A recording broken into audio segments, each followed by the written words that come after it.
मी ज्योतिबाला म्हंटल, ज्योतिबा अरे आपल्याला या इंग्रजांच्या विरुद्ध लढायचंय आणि तू ही शस्त्र का टाकून दिली? तू तर नुसता जोर बैठका व्यायाम करायलाच येतो.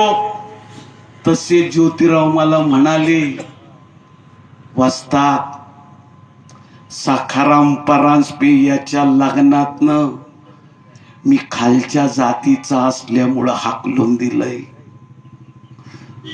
याच मातीतला मी, पण मला जातीयवाद होतो. अहो हे इंग्रज आले त्यामुळं महाराम मांगांना व्यवसाय तरी मिळाला. त्या लोकांना नोकर पाहिजे म्हणून त्यांनी शिक्षण व्यवस्था देखील आणली.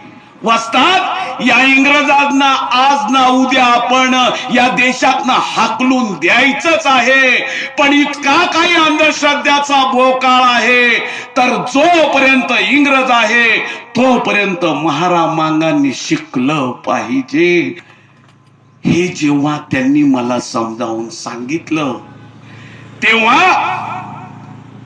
हा सत्यशोधक लहूची वस्ताद सत्यशोधक म्हणून ज्योतिबा फुल्यांबरोबर कार्य करू लागला. म्हणजे छत्रपती शिवाजी महाराजांपासून तर महात्मा फुल्यांच्या सत्यशोधक चळवळीपर्यंत सत्याची बाजू धरणारा, सत्याची कास धरणारा सत्यशोधक लहूजी वस्ताद तुमच्याशी बोलतोय.